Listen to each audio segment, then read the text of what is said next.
सबको जय मसीह की। एक बार फिर से हम परमेश्वर का धन्यवाद करते हैं आज की पवित्र सुबह के लिए कि जब हम अपने घरों में उपस्थित होकर परमेश्वर की आराधना कर रहे हैं। प्रभु को धन्यवाद करते कि सच में उसने हमें ये दिन दिया कि हम उसकी महिमा करने पाए। और मेरे प्रियो, प्रभु को धन्यवाद करते हैं जब आज हम अपने घरों में एकत्रित हैं। आइए हम प्रभु के वचन की तरफ चलेंगे, खुदा की आराधना की तरफ चलेंगे और कुछ गीतों को प्रभु की महिमा के लिए सुनेंगे। और मेरे प्रियो, जब हम इन सारी चीजों को करते हैं तो मेरे प्रियो सच में परमेश्वर अपने आनंद से हमें भरता है। इससे पहले कि हम ये सारी चीजों में आगे बढ़े, हम प्रभु से प्रार्थना करें कि प्रभु अपनी सामर्थ से हमें भर, और प्रभु जैसा आप चाहते आज मेरे जीवन में, आज मेरे परिवार में आज होने पाए। और सच में परमेश्वर आज आपको ब्लेस करेगा। Praise the Lord. Praise the Lord. मैं परमेश्वर का बहुत बहुत धन्यवाद करती हूँ इस बहुत ही सुंदर दिन के लिए। उन्होंने हमारे जीवनों में जो भी आशीषें की हैं उन सभी के लिए बहुत बहुत धन्यवाद करती हूँ। स्पेशल धन्यवाद करती हूँ क्योंकि जैसा कि आप लोग जानते होंगे, पास्टर जी का कल बर्थडे था 5 मार्च को। परमेश्वर ने उन्हें पूरे साल स्वस्थ रखा, आशीषित किया, ब्लेस्ड रखा और एक और साल उनके जीवन में ऐड किया। इसके लिए मैं बहुत बहुत धन्यवाद करना चाहती हूँ। मैं परमेश्वर की महिमा में गीत गाना चाहती हूँ। आज का दिन यहोवा ने बनाया है, हम इसमें आनंदित हो, आनंदित हो। आज का दिन यहोवा ने बनाया है, हम इसमें आनंदित हो, आनंदित हो। प्रभु को महिमा मिले, चाहे हो मेरा अपमान, वो बढ़े मैं घटूं, रहे उसी का ध्यान। आज का दिन यहोवा ने बनाया है, हम इसमें आनंदित हो, आनंदित हो। स्तुति प्रशंसा करे, क्यों ना कुछ होता रहे, उसको हम भाते रहे, चाहे जहाँ भी रहे। आज का दिन यहोवा ने बनाया है, हम इसमें आनंदित हो, आनंदित हो। आता हूँ तेरे पास, मुझको है तुझसे आस, मुझको कबूल कर ले, पापों से शुद्ध कर दे। आता हूँ तेरे पास, मुझको है तुझसे आस, मुझको कबूल कर ले, पापों से शुद्ध कर दे। आज का दिन यहोवा ने बनाया है, हम इसमें आनंदित हो,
मेरी ज़रूरतों को पूरी करता है वो, कोई घटी नहीं मुझको। प्रभु का धन्यवाद करूँगी, उसकी संगति में सदा रहूँगी। साथ चलूँगी मैं जय ज़रूर पाऊँगी, साथ चलूँगी मैं जय ज़रूर पाऊँगी। प्रभु का धन्यवाद करूँगी। मेरी आयु के दिन पग पग में सदा तेरी सेवा तो पूरी करूँगी। एक बत्ती समान जलती रहूँगी, तेरी महिमा मेरी कामना। प्रभु का धन्यवाद करूँगी, उसकी संगति में सदा रहूँगी। साथ चलूँगी मैं जय ज़रूर पाऊँगी, साथ चलूँगी मैं जय ज़रूर पाऊँगी। प्रभु का धन्यवाद करूँगी। Hallelujah hallelujah hallelujah. धन्यवाद करते हैं पिता परमेश्वर इस बहुत ही सुंदर दिन के लिए। पिता, एक और दिन दिया है आपने हमारे जीवन में, इसके लिए आपका बहुत बहुत धन्यवाद करते हैं पिता। धन्यवाद करते हैं आपकी महान उपस्थिति के लिए जो हम सबों के साथ हमेशा रहती है पिता। इस वक्त है, इसके लिए आपका धन्यवाद करती हूँ पिता। प्रार्थना करती हूँ पिता, आगे जब इस सर्विस को आगे ले जा रहे पिता, तो आपकी बेटी पे आपका लव लगाती हूँ पिता, जिसके द्वारा आपका वचन बांटा जाएगा पिता। होने दीजिएगा पिता कि आपकी बेटी के द्वारा पवित्र आत्मा बोले पिता। आपका वचन हमारे ओर तक हमेशा अच्छे से आता रहे पिता। किसी भी तरीके की कोई भी प्रॉब्लम ना होने पाए पिता। हम पर आपकी महिमा, आपको हमेशा महिमा देते रहे पिता। आपकी हमेशा ब्लेसिंग्स हमारे ऊपर पड़ती रहे पिता। ये प्रार्थना मैं यीशु मसीह के मीठे नाम पे मांगती हूँ, सुन और कबूल करें, आमीन। Praise the Lord. Praise the Lord. आप सभी भाई बहनों को जय मसीह की। हम परमेश्वर का धन्यवाद करेंगे समय के लिए, और खास तौर से हम धन्यवाद करते हैं इस खूबसूरत से दिन के लिए। हम धन्यवाद करना चाहेंगे खास तौर से परमेश्वर का कि उन्होंने हमारे इस कलीसिया के, हमारी इस मिनिस्ट्री के अगुवे को, हमारे पास्टर साहब को एक नया वर्ष और दिया उनके जीवन में। उसके लिए हम परमेश्वर का बहुत बहुत धन्यवाद करेंगे। और यकीनन हम ये जानते हैं कि परमेश्वर जब अपने लोगों को किसी काम के लिए नियुक्त करता है तो कुछ सोच समझ के ही करता है। और गुजरे समय में हमने ये देखा कि हमने अपने पादरी साहब से हम सभी ने बहुत कुछ सीखा है। और कई बार मैंने खुद, सिर्फ इसलिए नहीं क्योंकि मैं उनकी बेटी हूँ, पर इसलिए भी क्योंकि वो मेरे पास्टर हैं, और मैंने इतनी बार उनको देख के, उनके जीवन से, उनके डेली के लाइफस्टाइल से बहुत कुछ सीखा है कि किस तरह वो हमेशा सेल्फलेसली लोगों के लिए सोचते। कभी ये नहीं सोचते कि इसमें मेरा क्या फ़ायदा होगा, पर हमेशा हर समय वो ये सोचते हैं कि कैसे दूसरे का भला हो सके, कैसे दूसरे का, उसको आराम की ज़िंदगी मिल सके। भले ही लोगों ने जैसे भी व्यवहार क्यों ना किया, वो ये नहीं सोचते कि उसका व्यवहार मेरे साथ अच्छा नहीं था, या उसने बात मुझसे अच्छे से नहीं की, या उसने ये किया या उसने वो किया, पर वो हमेशा सिर्फ ये सोचते हैं कि कैसे परमेश्वर का वो प्रेम उनके जीवन के थ्रू लोगों तक पहुंच सके। और एक बहुत बड़ी बात होती है, कई बार हम लोग सोचते हैं कि नहीं हमें ये भी करना है, वो भी करना है, लेकिन परमेश्वर की उस लाइफस्टाइल को अपने लाइफस्टाइल में दिखा के लोगों के सामने रहना एक बहुत मुश्किल टास्क होता है। अब 2 दिन रह सकते, 3 दिन रह सकते, पर एक समय आता है जब आप थक जाते हैं। लेकिन अगर हम परमेश्वर से वो रिलेशनशिप में बने रहें, उस प्रेम को बना के रखें, तो अपने आप ऑटोमेटिकली वो जो परमेश्वर का प्रेम है वो हमारे जीवन में, हमारे व्यवहार में दिखता है। और जैसे परमेश्वर का वचन कहता है कि तुम मेरे जीते जागते साक्षी बनो, चलते फिरते गवाह बनो। और उसी प्रकार से हम सभी ने ये देखा, और सिर्फ मैंने ही नहीं, हमारे निजी लोगों ने नहीं, मुझे बहुतों ने बोला है कि अरे आपके पास्टर जी जो हैं, उनको देख के ही लगता है कि वो परमेश्वर से कितने क्लोज है, और कितने सेल्फलेसली वो परमेश्वर का प्रेम लोगों तक पहुंचाते हैं। तो हम परमेश्वर का धन्यवाद करेंगे कि गुजरे दिनों में उन्होंने उनको एक नया वर्ष और दिया, और हम सब उनके लिए प्रार्थना भी करेंगे कि परमेश्वर उनको बहुत तायत से आशीष दे, उनकी सेहत को और सुधारे, उनकी जो मिनिस्ट्री है उसको और बढ़ाए, और हर शैतानी ताकतों से बचा के रखे। आइए हम इसी के साथ साथ वचन में चलेंगे। हम पढ़ेंगे इब्रानियों 13:7, जो यहाँ इस प्रकार से लिखा है, जो तुम्हारे अगुवे थे और जिन्होंने तुम्हें परमेश्वर का वचन सुनाया है, उन्हें स्मरण रखो और ध्यान से उनके चाल चलन का अंत देखकर उनके विश्वास का अनुकरण करो। आमीन। यहाँ पे जो ये आयत लिखी है, ये बहुत छोटी सी आयत है, आज हमने पिक करी है और आज हम इस पे जब सीख रहे हैं तो उसमें ये है कि हमारे जो अगुवे थे और जिन्होंने भी हमें परमेश्वर का वचन सुनाया था। कई बार ऐसा होता है कि आप जब मसीह में आ रहे होते हैं, जैसे हम लोग नॉन क्रिश्चियन बैकग्राउंड से आए थे और हम नहीं जानते हैं उतना। कई बार आप में से ऐसे कई लोग होंगे जिनको नहीं मालूम होगा, आपने एक जगह से वचन सुना होगा, आपको किसी ने बताया होगा, आपके लिए किसी ने प्रार्थना की होगी और हो सकता है आज आप बहुत ज़्यादा स्ट्रांग हो गए हो परमेश्वर में। तो यहाँ परमेश्वर का वचन कहता है कि वो जो अगुवे थे, वो जिन लोगों ने आपको वो वचन सुनाया था, उन्हें हमेशा याद रखें, उन्हें कभी भूले ना, क्योंकि उन लोगों ने आपके जीवन में बहुत बड़ा बीज बोया जो इतना खूबसूरत फल लाता है। मैं भी जब मैं रहती हूँ यहाँ इंग्लैंड में और जब मैं लोगों से बातचीत करती हूँ तो लोगों का डेफिनेशन बहुत अलग है परमेश्वर के प्रेम के प्रति। उनको लगता है कि नहीं, परमेश्वर का प्रेम तो कुछ होता नहीं है, सिर्फ धर्म होता है, सिर्फ हमें आज्ञाएं फॉलो करनी होती है, सिर्फ हमें अच्छा इंसान बनना होता है। पर ऐसा नहीं है, क्योंकि उन्होंने वो सीखा ही नहीं है। और जब मैं उनको बताती हूँ कि नहीं, बस आपको वो प्रेम रखना है परमेश्वर से, तो वो उस बात को याद रखते हैं, भले ही समय क्यों ना हो जाए, लेकिन वो हमेशा बोलते कि नहीं, हमने ये बात सीखी थी। और ये चीज़ मुझे बहुत अच्छी लगी कि हम उन बातों को याद रखें। और जब मैंने पूछा कि अरे ये तो बहुत छोटी सी बात है, तो उन्होंने मुझे यही आयत बताई कि नहीं, परमेश्वर का वचन कहता है कि जब आपको कोई कुछ सिखाए परमेश्वर के बारे में, तो उसे हमेशा याद रखें, उसे कभी भूल ना जाए, उन बातों को कभी ना भूल जाएं। कई बार हम शुरुआत तो छोटे से करते हैं और जब हम बहुत बड़े पे पहुंचते हैं तो हम वो बेसिक्स ही भूल जाते हैं। हमें ज़रूरत है कि हम उन बेसिक्स को याद रखें, वो जो छोटी छोटी बातें हैं, जैसे कि परमेश्वर ने जगत से ऐसा प्रेम किया कि उसने अपना एकलौता पुत्र दे दिया कि वो मेरे और आपके पापों को खत्म कर सके और हमें अपने साथ स्वर्ग में रख सके। ये बहुत बेसिक सी बात है, बहुत छोटी बात है, लेकिन यही छोटी सी बात कई बार हम भूल जाते हैं, हम इसको नज़रअंदाज करने लगते हैं। हमको समझ में नहीं आता कि अरे लेकिन बड़ी बातें भी तो याद रखनी। नहीं, आप छोटे में पहले वफादार हुए। यहाँ पे जब लिखा है कि तुम्हारे अगुवे थे और जिन्होंने तुम्हें परमेश्वर का वचन सुनाया है, उन्हें स्मरण रखो, उनके लिए प्रार्थना करो। बहुत नेसेसरी है, बहुत ज़्यादा ज़रूरी है कि आप उन लोगों के लिए प्रार्थना करें जिन्होंने आपके जीवन में वो कार्य किया है।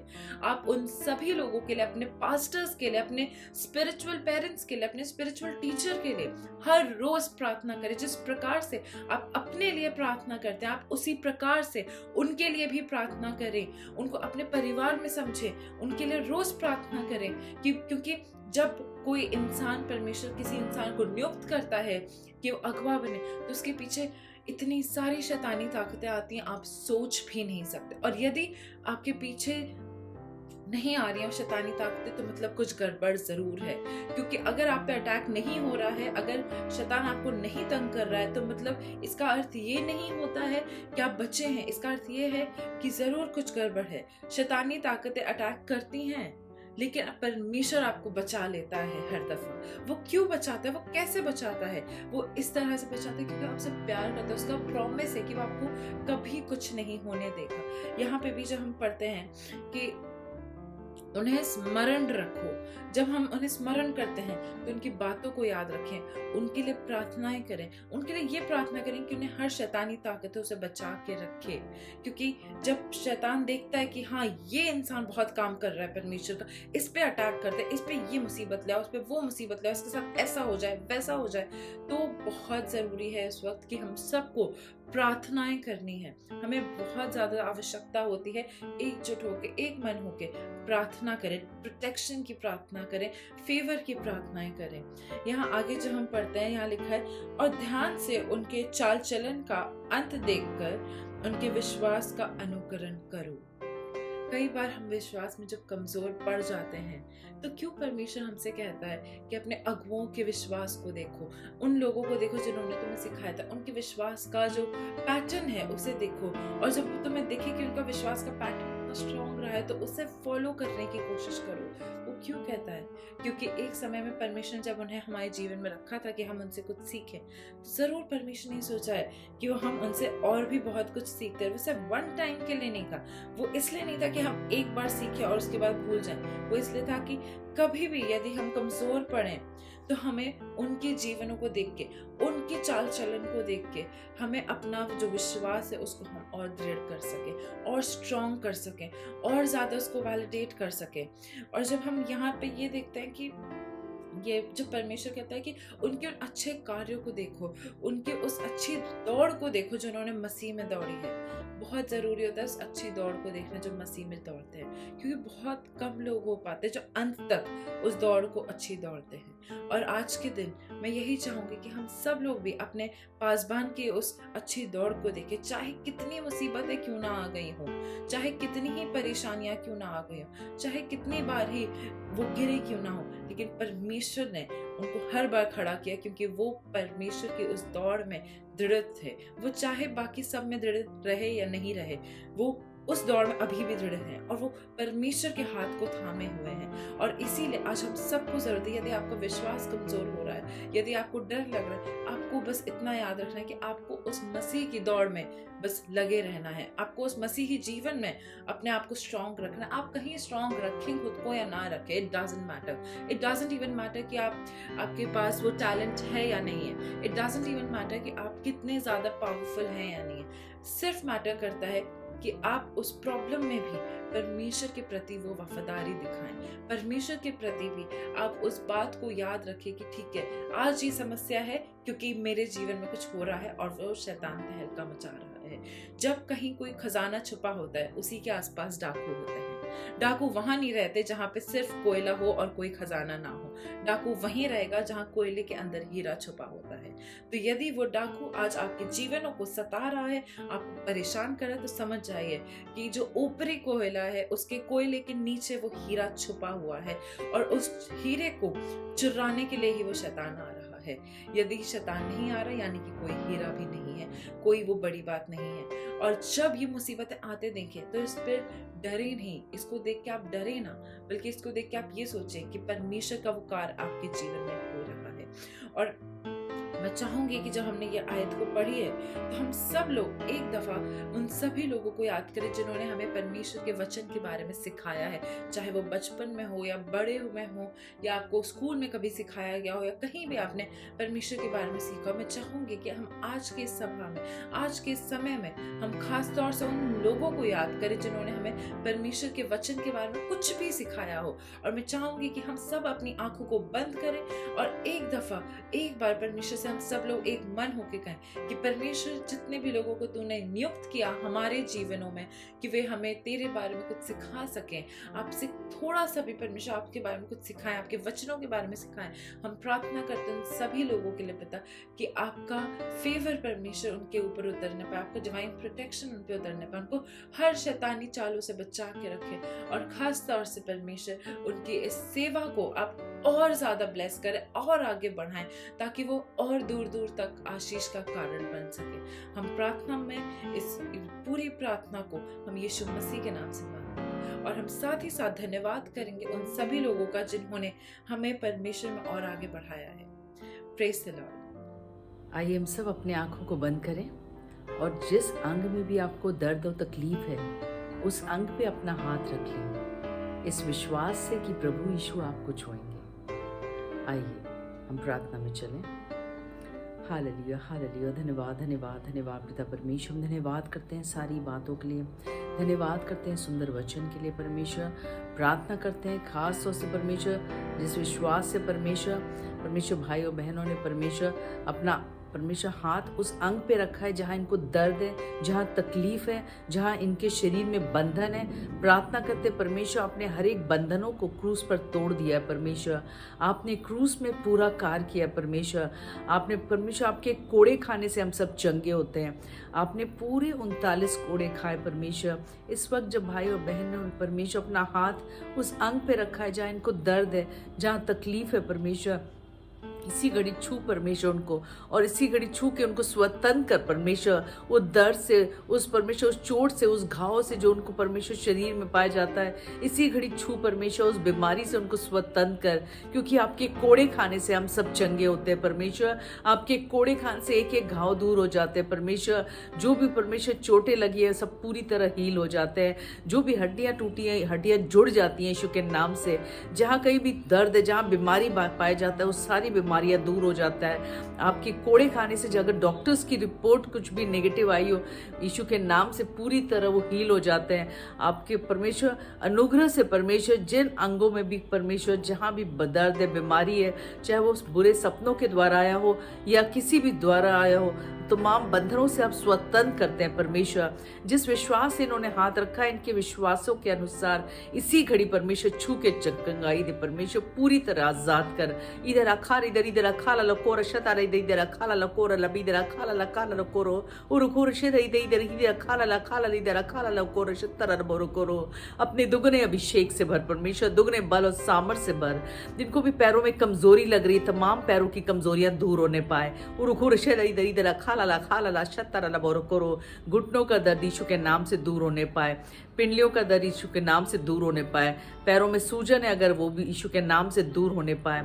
प्रार्थना करते हैं परमेश्वर, जिनको भी बैक एक है यीशु के नाम से, कमर का दर्द, स्लिप डिस्क की प्रॉब्लम यीशु के नाम से दूर होने पाए। प्रार्थना करते कंधों का दर्द यीशु के नाम से दूर होने पाए। फ्रोजन शोल्डर की प्रॉब्लम यीशु के नाम से दूर होने पाए। Out in the name of Jesus. हर एक यूटीआई इन्फेक्शन यीशु के नाम से दूर होने पाए।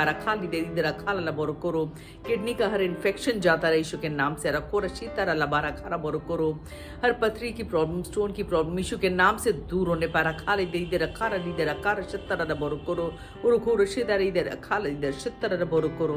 हर एक को अपने दुगने बल और दुगने बार बल से परमेश्वर, दुगने सामर्थ्य से भरते जा परमेश्वर। जितने लोग निराशा में है, टूटे हुए परमेश्वर, मन में अशांति भरी हुई है, उन्हें अपनी असीम शांति से भर दे परमेश्वर, अपनी तसल्ली से भर दे परमेश्वर। और आत्मिक क्षेत्र में हर एक जन परमेश्वर बढ़ता जाए परमेश्वर, और आपके किसी भी उपकारों को ना भूलें। सभी बातों के लिए एक बार फिर से हम धन्यवाद करते हैं। प्रार्थना यीशु मसीह के नाम से मांगते हैं, सुनो कबूल कर, आमीन। God bless you all.